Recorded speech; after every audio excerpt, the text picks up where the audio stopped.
What was it like to grow old when the world was ruled by kings and knights? Did wisdom come with age, or did frailty bring only hardship? What if your body could no longer toil the fields or wield a sword? From around 500 CE to 1500 CE, how did people in their later years navigate a society vastly different from our own? Number 1. Poverty and charity. The stark reality of medieval life meant that poverty was not some rare misfortune. It was a constant shadow, hovering over most of the population. For those who reached advanced years, the ability to maintain oneself, to feed and house a body that grew less capable with each passing season, became a profound and often terrifying. This was a world without state pensions or widespread social security programs. Survival often hinged on the generosity of others, the rules of one's community, or the sheer resilience of an individual. Consider the seasonal nature of work in an agrarian society.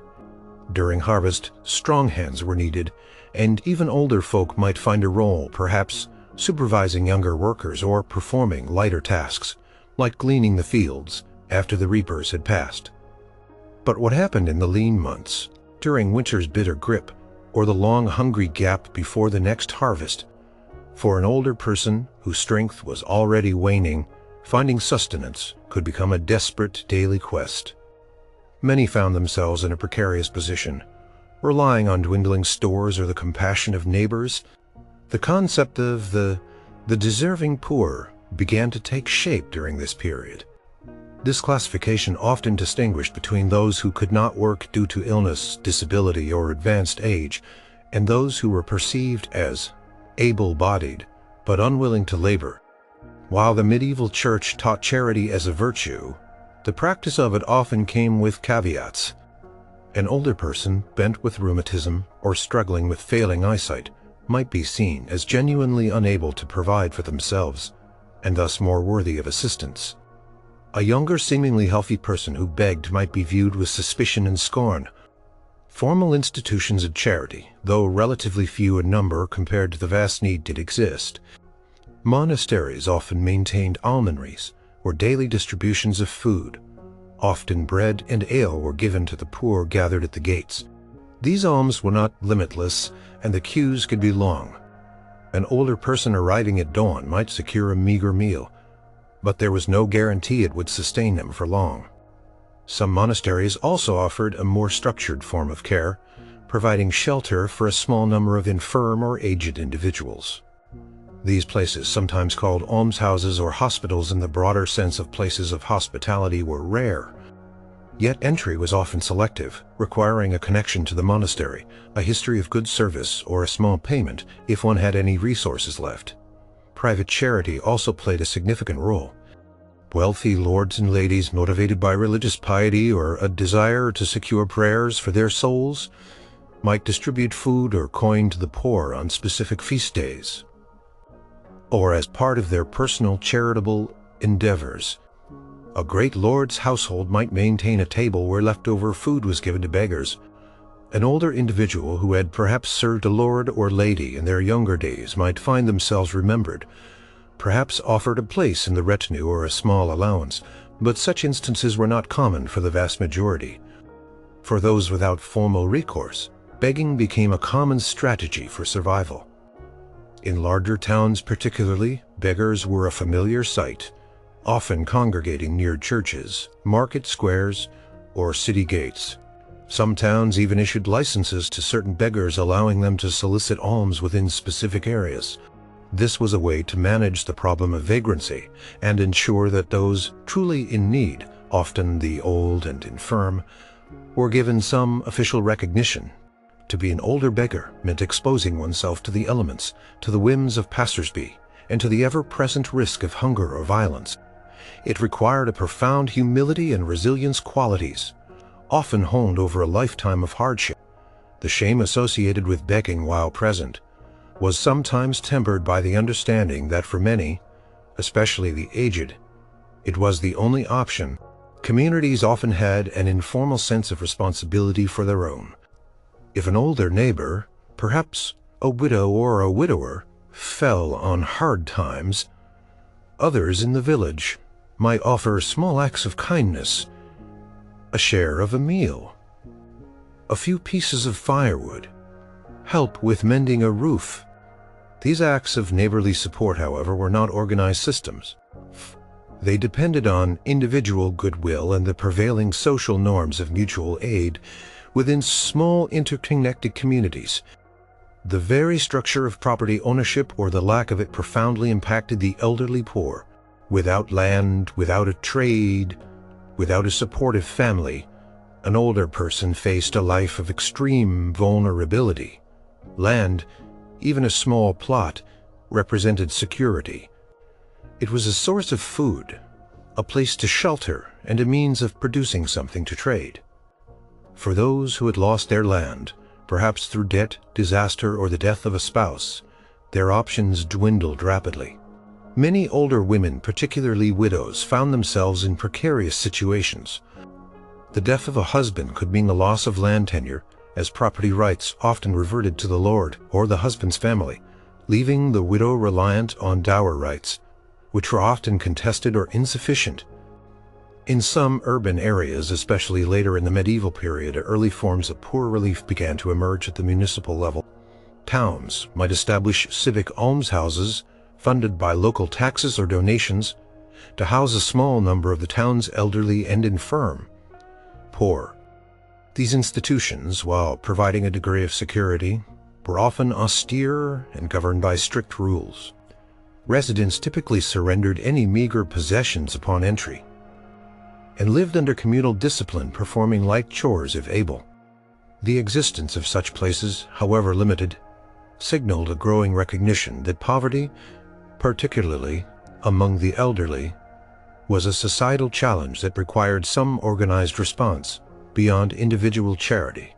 Yet despite these nascent efforts for the vast majority of older individuals who fell into poverty, life remained a continuous struggle. They relied on a patchwork of informal support, sporadic charity, and their own tenacity. The ability to work even lightly was paramount. Even when older and less capable people might still contribute to the household economy through tasks like spinning yarn, mending clothes, or caring for grandchildren, thereby earning their keep. To be completely unproductive was a dangerous state, risking destitution and marginalization within a society that valued tangible contribution. The very presence of an older person in a household, unable to contribute materially, could strain already limited resources, creating difficult choices for families struggling to survive. Number 2. Patriarchy and gender suits. Medieval society operated under a deeply ingrained patriarchal system, where men generally held positions of power, authority, and control over property. This fundamental structure shaped the lives of everyone, but its impact on older men and women, often diverging significantly, created distinct pathways and challenges. For older men, their authority often solidified with age, especially within the household and community.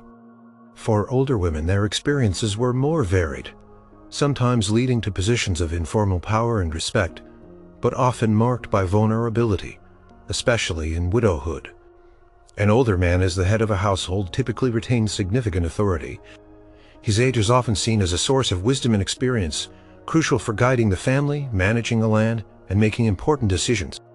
In agricultural communities, an elder male farmer might pass on generations of knowledge about crop rotation and weather patterns.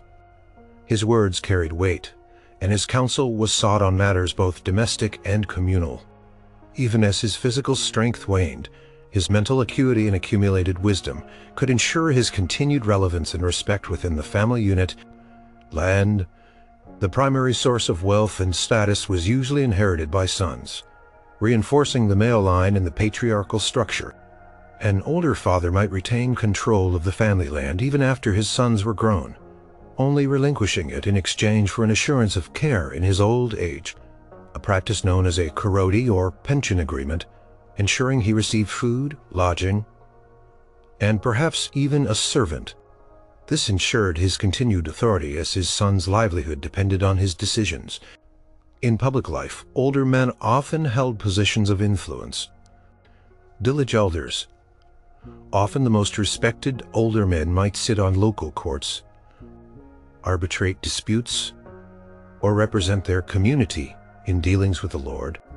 In towns, older merchants or master craftsmen, having navigated the complexities of trade for decades, often rose to leadership roles within guilds or civic councils. Their experience was highly valued, and their long-standing connections could be indispensable. Their status afforded them a degree of security and continued engagement in society. Even as their physical capabilities diminished, for older women the landscape was often more complex. A married woman's legal identity was subsumed by her husband's. She generally could not own property independently, enter into contracts, or initiate legal proceedings without her husband's consent. This meant that her security in old age was often inextricably linked to her husband's continued life and well-being. If her husband died, she entered the often precarious state of widowhood. While widows were typically granted dower rights, a portion of her husband's property, usually 1/3. For her lifetime, these rights were not always easily secured or sufficient. Daughters usually inherited less than sons, if at all, further limiting a woman's independent financial standing. The death of a husband could plunge an older woman into severe economic hardship if her dower lands were small or unproductive, or if her husband's family contested her rights. She might find herself with little to support herself. She might be forced to rely on her adult children if she had any, or resort to charity. However, widowhood also offered a unique form of freedom for some older women. As a widow, she regained a degree of legal autonomy she might not have had as a married woman. She could manage her own dower property, engage in business, and even choose to remain unmarried. Some successful older widows, particularly in towns, became significant figures in their own right, running businesses, managing property, and even engaging in money lending. Despite the legal disadvantages, older women often held significant informal power within their families and communities. As matriarchs, they were often repositories of knowledge about healing herbs, childbirth, domestic management, and local lore. Their experience in managing households, raising children, and navigating social complexities made them invaluable figures. Older women were frequently sought out for advice on health matters, for assistance during childbirth, or for their skill in preparing food or mending clothes. Their wisdom, while not always formally recognized, was deeply respected. They might serve as midwives, informal healers, or even as educators, teaching younger generations the skills necessary for survival in domestic life. This informal authority, however, did not always translate into economic security. The spiritual roles open to older women also provided a path to continued significance. Many older women, especially widows, dedicated themselves to pious works. They might join religious orders, though not all convents accepted older entrants, or live as recluses, or simply dedicate their lives to prayer and charity within their communities. Their piety and spiritual wisdom were often highly regarded, and they might become spiritual advisors to others. This provided a sense of purpose, and often a degree of community support that might otherwise be lacking. The differing expectations for older men and women were also evident in the division of labor. Older men, no longer able to perform heavy field work, might take on lighter tasks, mending tools, watching livestock, or supervising younger workers. Their roles often shifted from purely physical labor to more managerial or supervisory capacities. Older women, even in their later years, often continued with domestic tasks, such as spinning, weaving, cooking, and caring for grandchildren. These tasks, though often laborious, were central to the household economy and ensured their continued contribution and place within the family unit. The concept of old crones or witches also reveals something about the patriarchal fears and societal attitudes towards older women, especially those who were independent or lacked male protection. An older woman, living alone, perhaps skilled in herbal remedies but outside the formal structures of the church, could become an object of suspicion. While not every older woman was persecuted, the stereotype reflects a societal unease with female autonomy. and knowledge that fell outside male control. This fear could manifest in accusations and ostracization, particularly if misfortunes befell a community. In essence, patriarchy ensured that for most of medieval society, an older man's authority and social standing often grew with age, rooted in his control of land and his position as head of household. For older women, their experiences were more varied. While they could gain significant informal power through their wisdom and domestic skills, their economic security and legal standing often remained precarious, particularly after the death of a husband. The patriarchal structure dictated that their well-being was often contingent on their relationship to men, whether as wives, mothers, or daughters, making independent old age a challenge for many. Number 3. Guilds and urban life. As towns grew and trade flourished in the later medieval period, a new social structure emerged that profoundly impacted the lives of many, including the elderly, the craft and merchant guilds. These organizations were more than just trade associations. They were powerful economic, social, and even religious bodies that regulated urban life, defined professions, and crucially offered a form of social safety net for their members. For an older craftsman or merchant, membership in a guild could mean the difference between a secure old age and destitution. Joining a guild was a carefully regulated process. It typically began with an apprenticeship, often lasting 7 years or more, during which a young person learned a trade under a master. After completing their apprenticeship, they might become a journeyman, working for wages for various masters, honing their skills. The ultimate goal was to become a master oneself, which required presenting a masterpiece of their work, proving their skill, and paying a substantial fee. This progression meant that by the time an individual became a fully established master, they were often middle-aged or older. Their position as a master was not just about skill, it was about status, economic independence, and the right to run their own workshop and train new apprentices. For older masters, the guild provided a framework for continued work and respect. A master's reputation, built over decades of experience, was a valuable asset. Even if their hands grew less steady or their eyesight dimmed, their knowledge, connections, and supervisory abilities remained invaluable. They could oversee apprentices and journeymen, manage the business, and continue to produce high-quality goods or provide services. Their seniority within the guild often brought them positions of leadership and influence.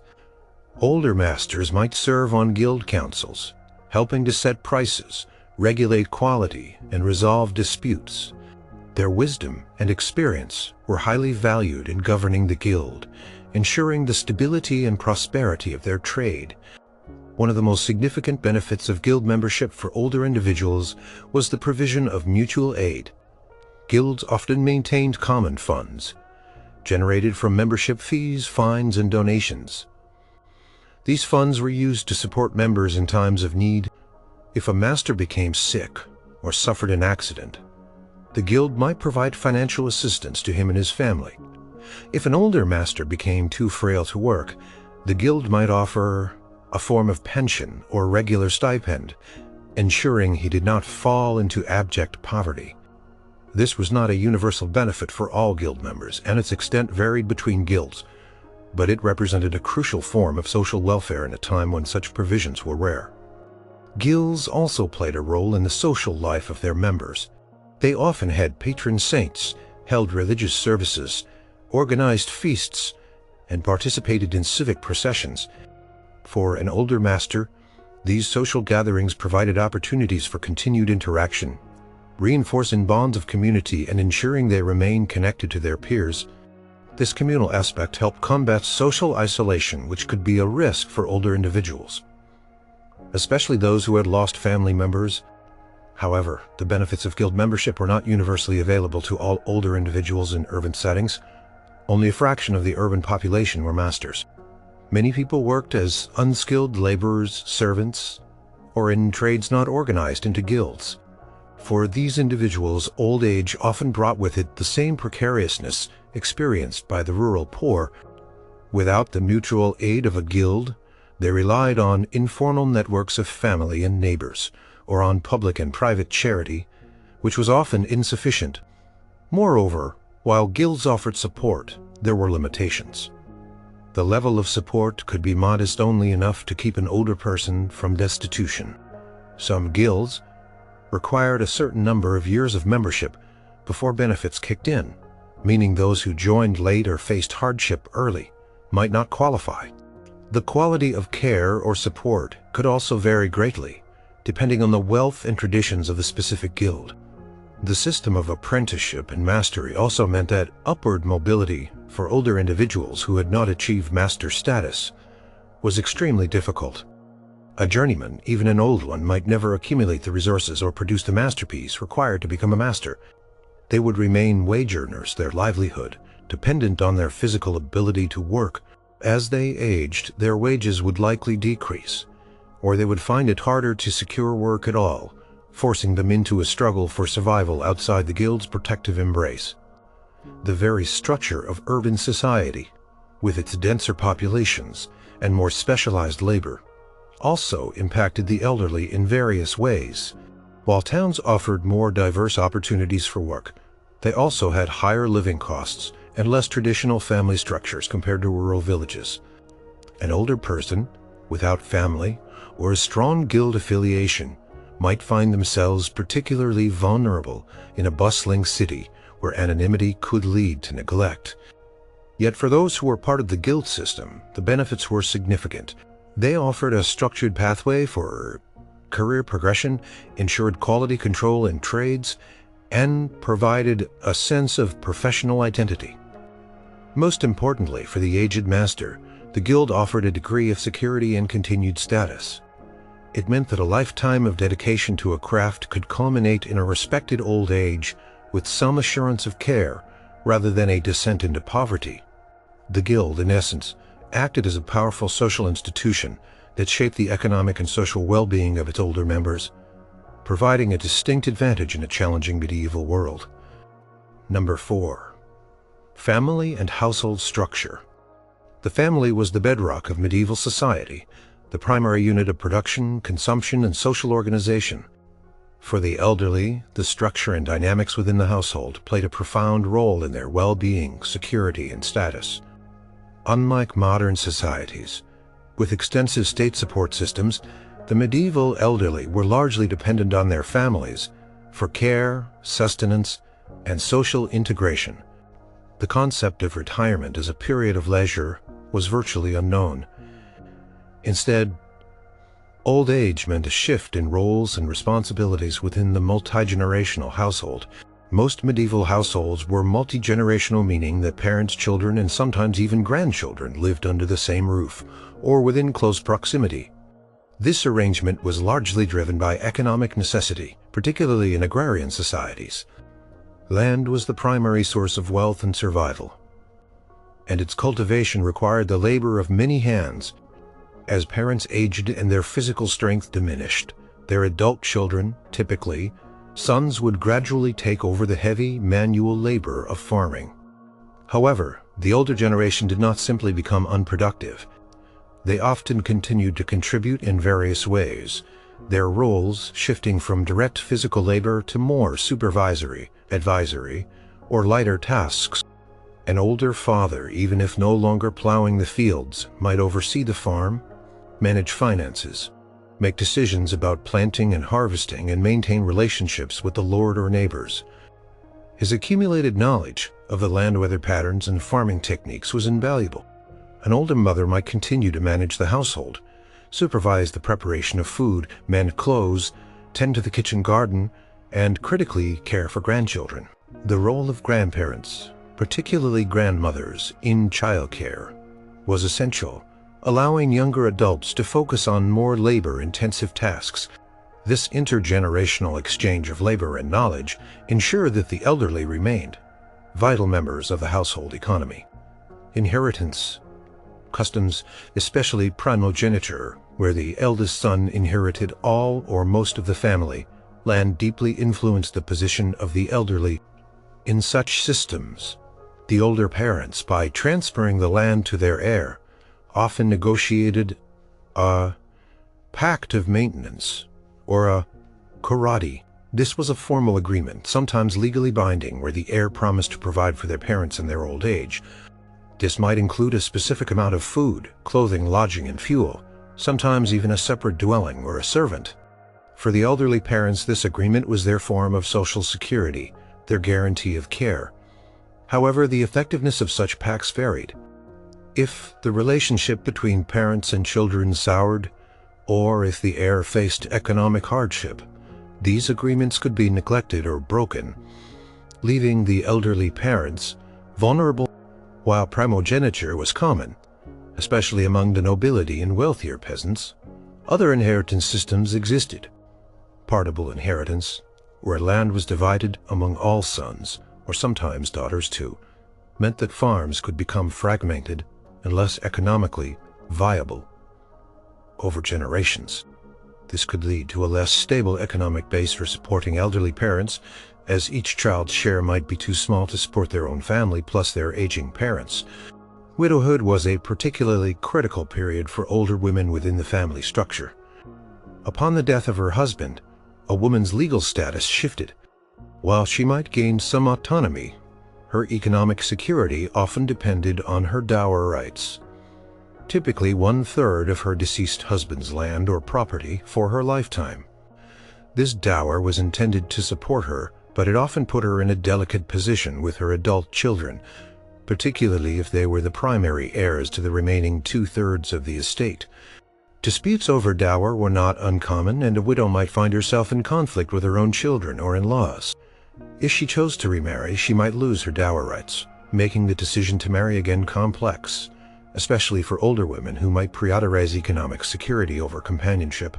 For older individuals who had no children or whose children had died, the family unit support was absent. Such individuals faced an extremely challenging old age, often having to rely on more distant relatives, charity, or their own meager savings, if they had any. The lack of direct familial support was a direct path to destitution. The strength of familial bonds varied, of course. Not all families were harmonious or equally supportive. Illness, disability, or a particularly difficult temperament could strain family resources and patience. The concept of familial obligation was strong-rooted in both custom and religious teaching, but the economic realities of medieval life often put immense pressure on these bonds.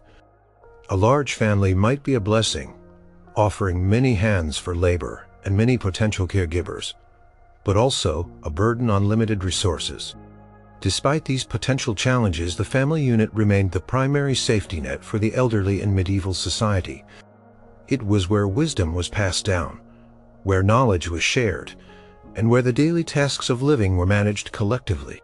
An older person, even if frail, held a place within this system. Their presence often represented a link to the past, a keeper of traditions, and a source of experience for future generations.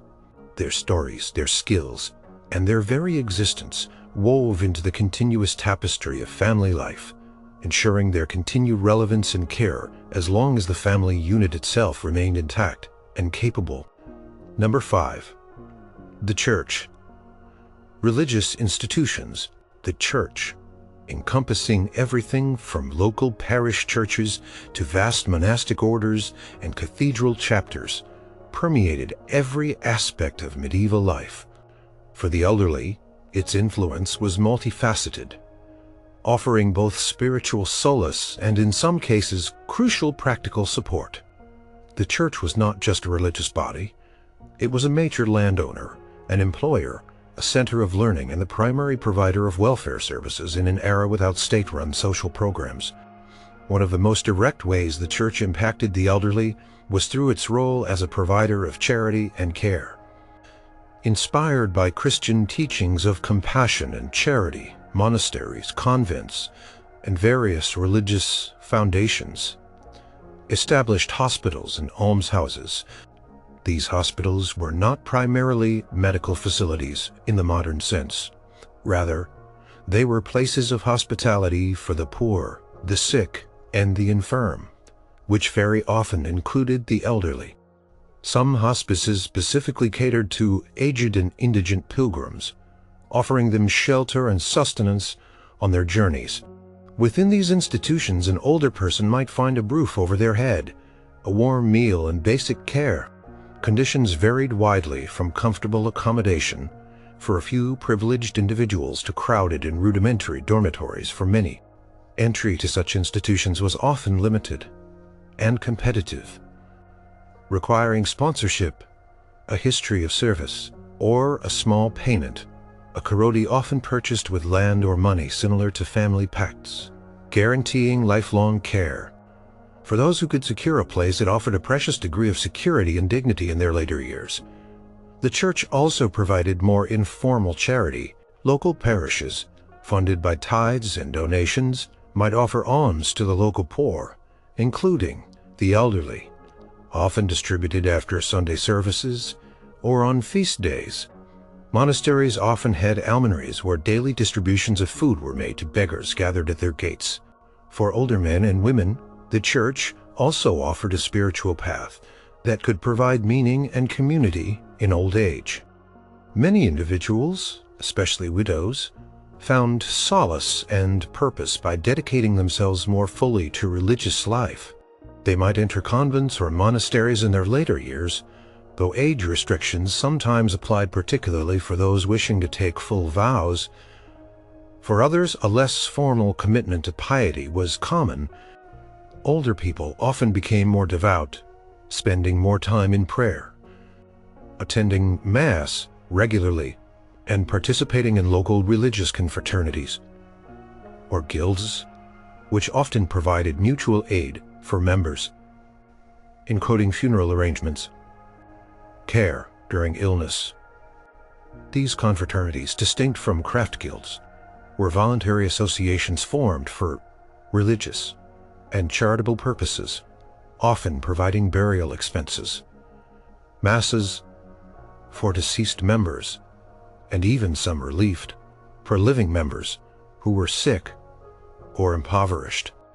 The Church's emphasis on spiritual salvation also influenced attitudes towards the elder. It taught that charity was a virtue and that caring for the poor and infirm, including the aged, was a path to heavenly reward. This doctrine encouraged both individual acts of charity and the establishment of formal charitable institutions. Wealthy patrons seeking to atone for their sins or secure their place in the afterlife often endowed hospitals, almshouses, or provided ongoing support to existing religious charities, knowing that their generosity would be remembered in prayers. This provided a crucial, albeit insufficient, flow of resources towards the care of the elderly poor. Beyond direct care, the Church also shaped the societal view of old age. Through its teachings and iconography, saints and holy figures were often depicted as venerable elders, embodying wisdom, piety, and experience. This helped to foster a degree of respect for old age. Viewing it as a time for spiritual reflection and moral authority, older clergy, such as venerable bishops, abbots, and abbesses, held significant power and influence within the ecclesiastical hierarchy, demonstrating that old age could be a time of continued leadership and intellectual engagement. Many scholars and theologians continued their work well into old age, their accumulated knowledge and wisdom valued within the academic and religious spheres. However, the Church's capacity to care for all the elderly in need was far from universal. The sheer number of impoverished and aged individuals far outstripped the resources of even the wealthiest monastic foundations. Many remained reliant on the informal charity of neighbors or their own families. The focus of church charity was often on the deserving poor, and while this category often included the old and infirm, it did not always encompass everyone. For some, entering a religious institution meant giving up their worldly possessions and submitting to a strict monastic rule which might not be appealing or suitable for all older individuals. Life in an almshouse, while offering security, often came with strict regulations and a communal existence that might lack personal comfort. In summary, the Church offered significant spiritual comfort and a crucial, if limited, safety net for the elderly in medieval society.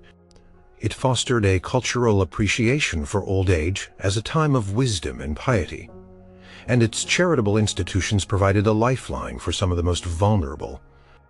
While it could not solve the widespread problem of old age, poverty, its teachings and actions profoundly influenced how the elderly were perceived, and, in many cases, how they were cared for, offering a unique blend of spiritual and practical support. Number 6. Feudalism. Feudalism, the dominant social, economic, and political system across much of medieval Europe, established a rigid hierarchy of power, land ownership, and obligation. It was a complex web of relationships between lords and vassals, peasants and serfs. This system profoundly shaped the lives of everyone, including the elderly, dictating their economic security, their social standing, and often their very survival. At the top of the feudal pyramid stood the monarch, who theoretically owned all the land. The monarch granted large tracts of land known as feuds or fiefs to powerful nobles, dukes, counts, barons in exchange for military service and loyalty. These nobles, in turn, subdivided their land among lesser nobles and knights who owed them similar services. This created a chain of command and obligation, binding individuals from the highest lord to the lowliest peasant. For older nobles, their position within this hierarchy often meant continued power and security. An aging lord or lady, even if no longer able to lead troops into battle, retained control over their lands and the people living on them. Their authority was based on their hereditary rights and their position within the feudal structure. They would continue to receive rents, labor, and produce from their tenants. Their status meant access to resources, servants, and the care necessary to support them in their later years. Older nobles might spend their time managing their estates, engaging in politics, or acting as advisors. Their wisdom and experience in matters of governance, diplomacy, and warfare were highly valued. They often held court, settling disputes and administering justice, tasks that did not require physical strength, but rather sound judgment, often honed over a lifetime. However, even for the nobility, old age could bring challenges. If a lord became too infirm to govern effectively, there could be internal disputes over succession or challenges to his authority from ambitious younger relatives. Women of noble birth, even if they were older, often had less direct power than men. A noble widow might inherit her husband's lands as a dower or jointure, but she could be pressured to remarry quickly to ensure the continuity of the male line or to provide a male guardian for her young children. Her security often depended on the willingness of her son or the overlord to respect her rights. The vast majority of the population were peasants and serfs who occupied the bottom rung of the feudal ladder. They did not own the land they worked.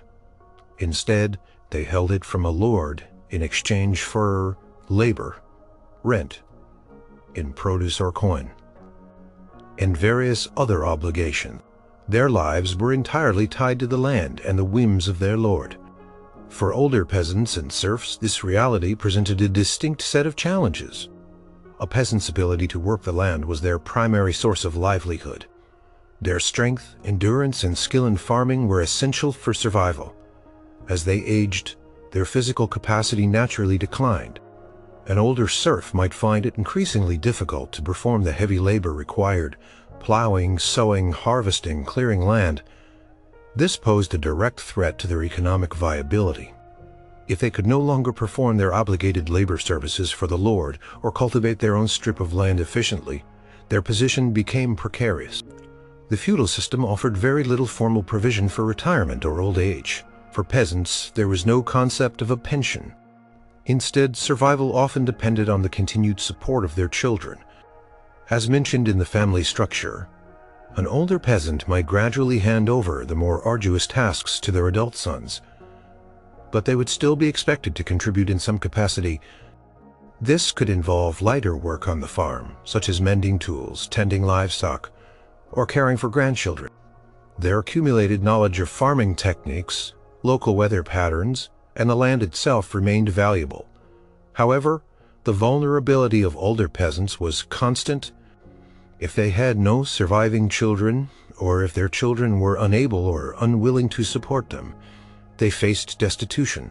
Without the ability to work their land, they might lose their tenancy and be forced to rely on informal charity begging or the meager alms provided by the church. In some cases, a lord might make a limited provision for an aged serf, perhaps granting them a small plot of land or a reduced rent in exchange for a lifetime of service. These were individual acts of benevolence rather than systemic provision. The military aspect of feudalism also impacted the elderly, albeit indirectly. For older knights or soldiers, their fighting days would eventually end. Their value shifted from active combat to training younger recruits, overseeing fortifications, or serving as experienced advisors. While their physical prowess might wane, their strategic knowledge and leadership skills remained important.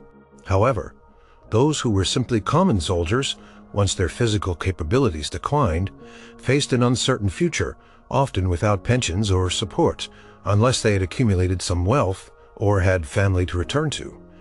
Feudal land tenure also meant that a lord held considerable power over the lives of his tenants. He could evict them, levy taxes, and demand services. For an older peasant, particularly a widow, or one without strong familial ties, this power could be particularly threatening. A lord might be less inclined to maintain a tenant who could no longer contribute effectively to the manor's production.